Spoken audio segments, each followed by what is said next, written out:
All right, kind of a straightforward one for you here today. We're gonna talk about Montech's new AIOs that are launching kind of now, which is the HyperFlow Digital 360, essentially putting a very basic sensor panel on top of the pump, but they are considered very entry level in terms of cost. The 360 black and white is $119, and the 240, which we don't have, is $99. So it's very kind of rare to find an AIO that costs that cheap today. But what we're gonna do is we're gonna go ahead and unbox it, take a look at what you get with it. Obviously, run it through some tests against a very much more expensive AIO to see how it compares. I gotta tell you, I love Montech and their slogans. So, remember, this one has the best value. Remember what was the other one? The most value? It was with great value. With great value. Now this is best value. Master the game with visible cooling. I mean, it's visible, it's right there. I see it, don't you? Look, they can put whatever the hell they want on the box as long as it performs well. I mean, $120 360 millimeter AIO that has any sorts of display on it. I mean, this is just a temperature display. It's not like a true sensor panel. You really can't go in there and customize it. You can switch between Fahrenheit and Celsius and GPU and CPU. That's it. There is nothing else you can really do with it. But I guess that's one of the ways they would keep the cost down. But there's one thing that I think is kind of interesting about this one, which I haven't really seen with any other AIOs, is the thermal paste application on this isn't pre-applied. It's like it comes with its own little screen print. So like you screen print it on there yourself. It's got like a little template. I'll show you, obviously, here's our manual right here. I don't believe this is based on an Asetek. It'd be interesting though, because Asetek's patent actually expired in May of this year. So it's kind of like free for all now.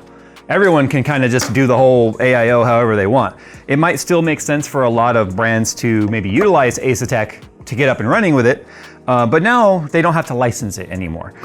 Now this is a slightly thicker AIO than you tend to get, so the best value, I guess, does continue to keep increasing because it is a 27 millimeter thick radiator, not a 25 millimeter thick, which is typical.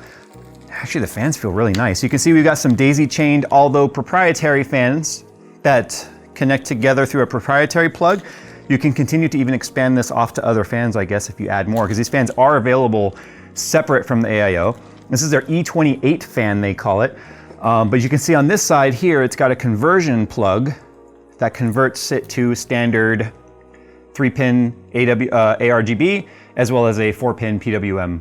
So it's proprietary up to here, and then it converts to standard. The tubes are braided, which makes it kind of nice. Pretty standard these days. Now you gotta understand, all these little things add up in cost. So for them to keep, oh, it is pre-applied. Okay, well the guide was showing me a screen print thing, which I kind of wanted to play with, but I need to leave that intact because I still have to do my testing.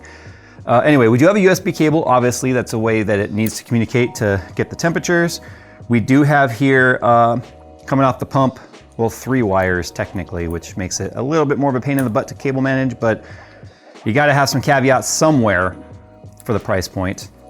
But we've got our 4-pin PWM to control the pump and get a signal wire for RPM, and then obviously it has a pigtailed ARGB, because this is gonna occupy one of your ARGB headers on your motherboard. And then because of the pigtail means that you can add another device to it. I guess technically you could plug the fans to it, but that way it's not utilizing a header all by itself and then you can't plug anything else into it. So I'm a little curious as to what scratching will be like on this, because it is a tinted black plastic that's translucent. So obviously the display can shine through. So I'm kind of curious as to how fast that will scratch. It's one of the first things you'll probably wipe when you open your case with your microfiber. But that's it, pretty standard installation materials. Obviously, oh yeah, there's the screen print deal right there. So I'll probably test with the pre-applied thermal paste that's on there. It already has the bracket installed for the Intel mechanism. This just pulls off the side like that. We've seen this before, which makes it kind of quick and easy. So this just pulls off sideways. This is the Intel bracket. If you needed AMD, you just switch to the AMD bracket and slide that sucker right on. It's really quick and easy. I like that mechanism right there. Let's see here. Other stuff you get, obviously, this is all your mounting hardware for AMD and Intel, going all the way back to LGA 775. Obviously AM3, AM4, AM5, all covered on there. Here's the AMD bracket, like I said. What they've done for the different Intel backspacing is instead of having these be oblonged and slide, they have one for older Intel spacing and then newer Intel spacing. So like LGA 1700 versus like 1156, you know, all of that. So you got your older and your newer style there. This looks oddly familiar. It's kind of like the same wrench they used for the EK water blocks AIO. So I was just making sure it wasn't like the same hardware that was sourced. It is different hardware. And then we got some tube combs here so that you can keep your tubes looking nice and pretty. But that's it. That's what you get in the package. No craziness. You do get a tube of thermal paste here and a spatula to spread it. But this is what I was talking about right here. If you pop out these holes, so that is actually a screen print. And this looks like this might actually be for AMD. You see how it's kind of oblong? Well, no, I guess that would be for Intel. That would be for Intel, wouldn't it? Because Intel's the more oblong one. It's just interesting to me that the pre-installed thermal paste isn't the same shape as like the screen printed thermal paste. But what you would do is, you know, I guess I can demonstrate this. Let me get a different cold plate from it. I don't want to mess this up. I want to do testing with the pre-installed stuff. So I can show you how that works. I've never seen this included with an AIO, so I think it's kind of neat. Now to be fair, this shape is intended to match their square cooler. This is just a regular Asetek, but I'll use it as an example. I'm going to center that. All right, so you push that down. Just kind of ooze it all in there. So then you spatula it through all the holes.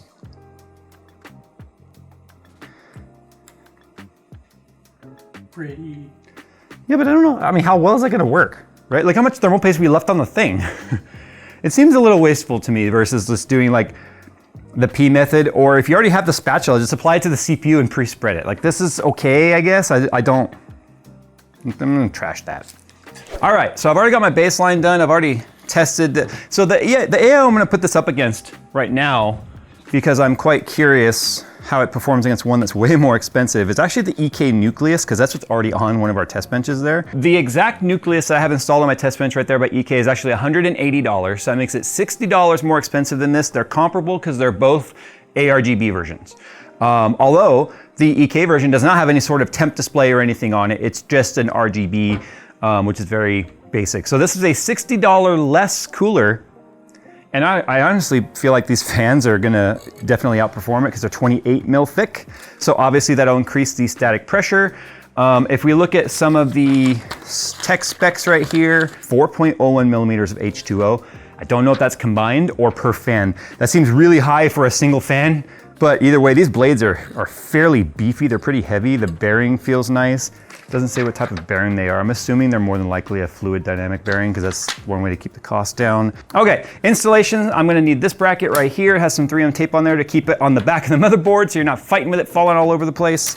And then we have different standoffs that are clearly labeled on each little bag depending on what you've got. So this is AM4, AM5. That's what that says right there. These are the retention springs and radiator mount screws. We need that no matter what. This is for LGA 2011, 2066. That's like X99, X299. Not many people are probably using that these days.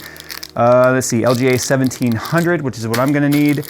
And then this is LGA 115X and 1200. So, pretty easily. I like that they're individually labeled like that.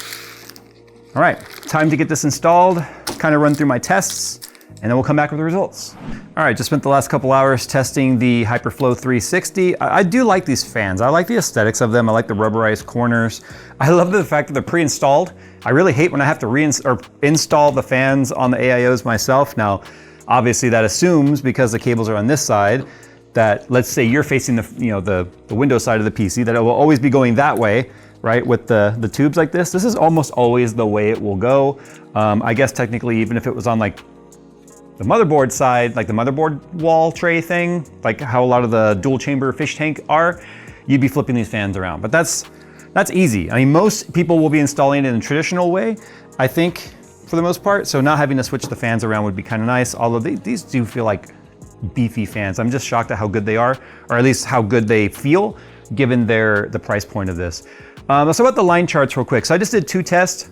It's on a 14900K with the Intel default profile. So that's PL1 253 watts. It is on the balanced power profile in Windows. And then ambient temperature in here is controlled at 22.2 degrees Celsius. Like I said, I compared it to the Nucleus 360 from EK Waterblocks, which is actually, for all intents and purposes, when you look at the design of that, is a very similar AIO. As we showed, it's $80 more expensive on Amazon as of right now. Heck, even the tool is very similar.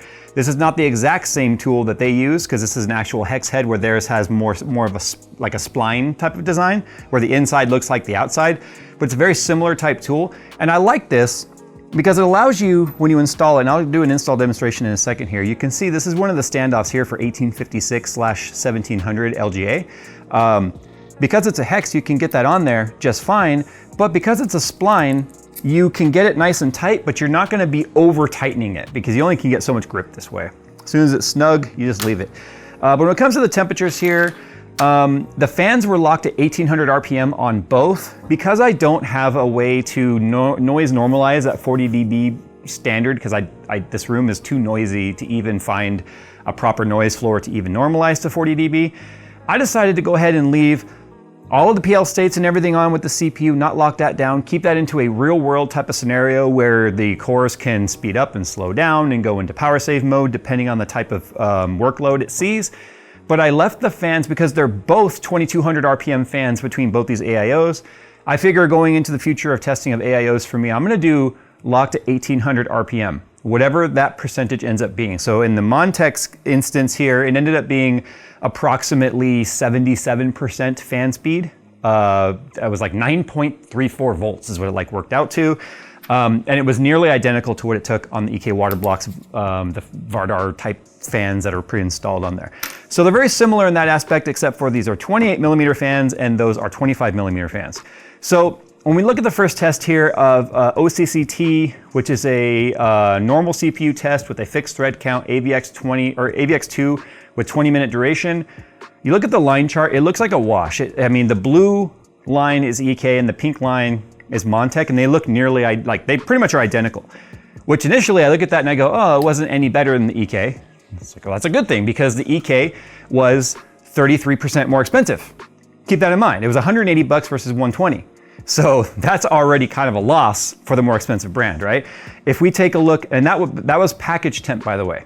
But if you take a look at average core temperature, you can see the entirety of the Montech line is actually underneath the EK Waterblocks line. Now it's only about 2 degrees, but it is still cooler for the core on average. Remember, when we test package temp, that is all the stuff being accumulated into the heat sensors that it's being seen with Intel. That's like the ring temp, the cache, the iGPU, if it's doing anything and on, that's obviously the cores, the memory controller, all of that. But when we then compare to the core temps, you can see that the HyperFlow Digital 360 actually outperformed the EK Waterblocks by about 2 degrees.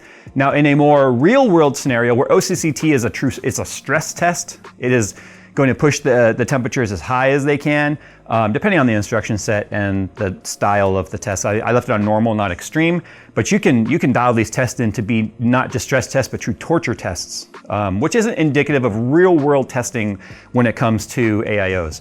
So something like Cyberpunk 2077 in 1440p with an RTX 4090 on there, with ray tracing medium at DLSS quality, we're pushing the frame rates up, right? So we're making the CPU to have to do more besides just running the world thread and all of the other, the NPCs and stuff inside the game. Again, when you look at the package temp, it looks like a fairly even wash, although at the beginning of the test, the EK was a slightly warmer. When we take a look at the core average, it's the same thing. It's slightly lower on the Montech. Now the line charts only tell you so much. That just shows you over time if one's continuing to climb or it takes longer to reach equilibrium than the other. They're pretty standard. Like they really just follow the exact same trends.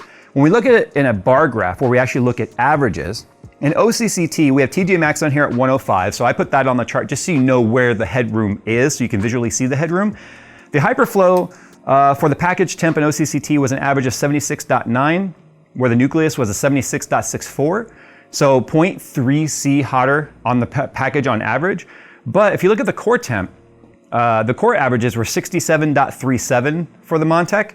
versus 68.94 for the EK. So about a degree, 1.6 degrees, which is not going to be noticeable. But the point is you're not losing anything. In fact, you're getting slightly better temperatures for 66% of the cost, which is a great thing. Now, if we look at real world scenario here in Cyberpunk, same sort of thing here. Obviously the temps are much lower than a stress test.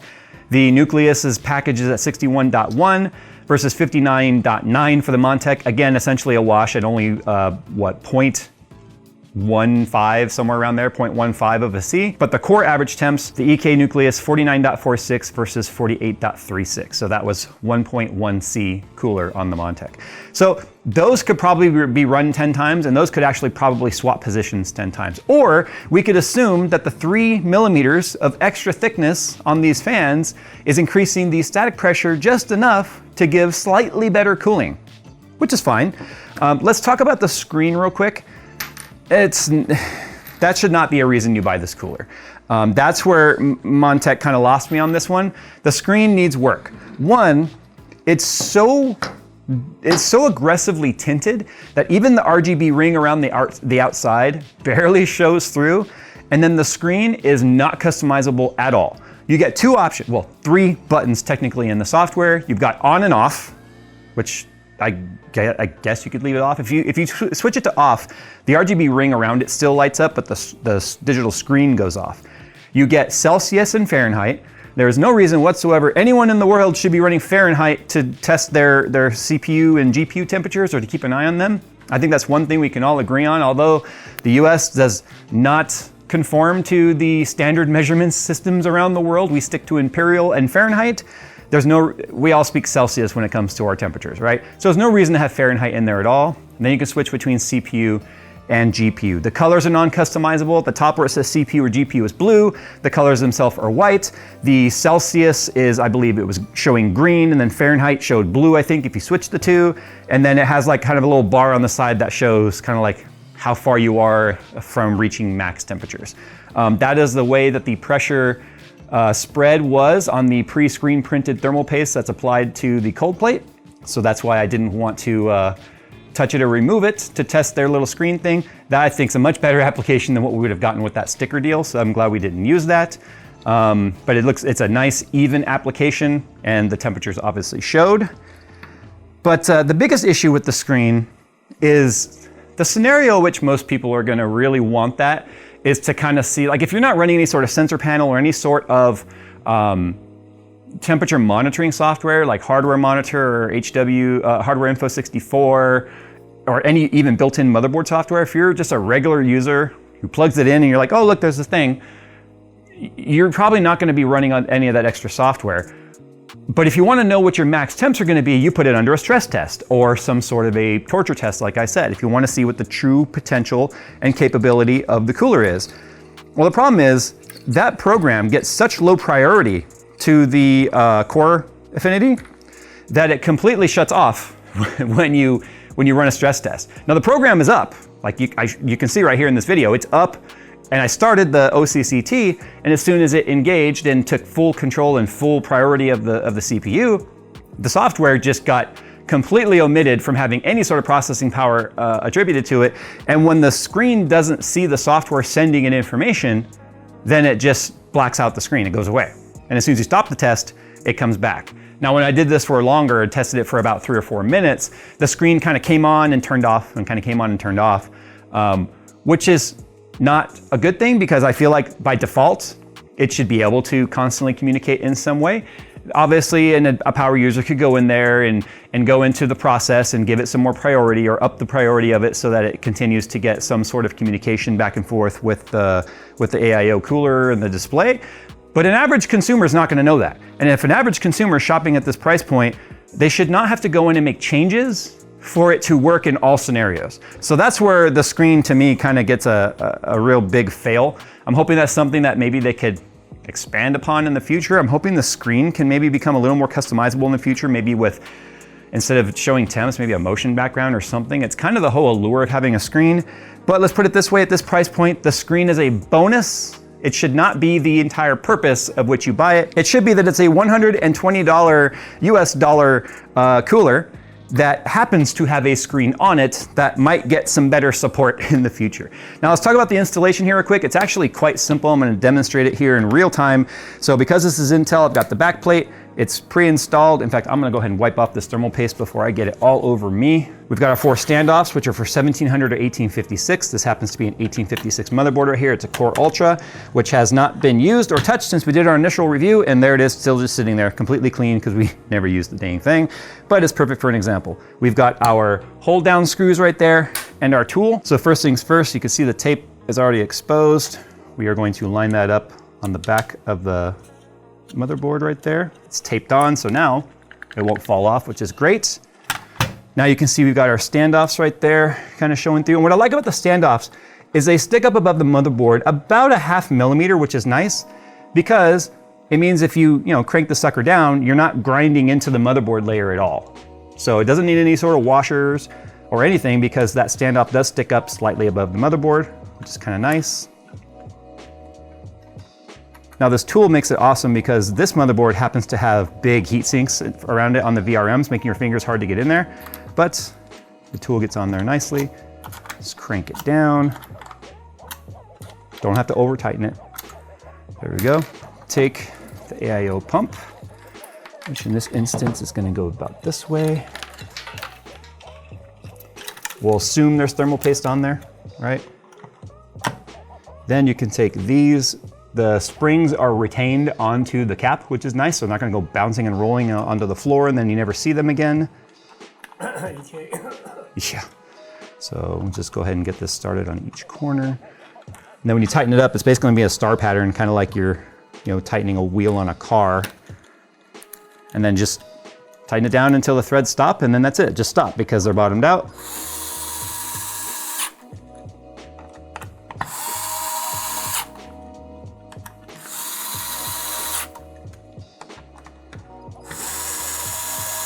There you go, that's that. And then you would just route these, like zip tie these or something, kind of route them up here behind the motherboard. So those won't really show or be in the way. Obviously, I've already showed you the connectors. And then same thing with your radiator fans. You got your one ARGB and your one PWM. And that's it. You can see it was installed in just a couple of minutes in real time. All right, there you go. We're gonna try and do more budget-friendly stuff on this channel, especially right now. We have another cheap AIO review coming up here soon that will be against this one, because now we're gonna have the battle for the budgets, right? Tell me how you guys feel about Montech. The first time we ever experienced Montech was we found them at Micro Center, and it was like a $49 case or whatever. And since then, they have continued to kind of shock us in how much they can truly improve quality with the price not increasing at the same rate at which the quality is, which is really refreshing to see, especially in 2025 with how expensive things are. Their cases have definitely come a long way.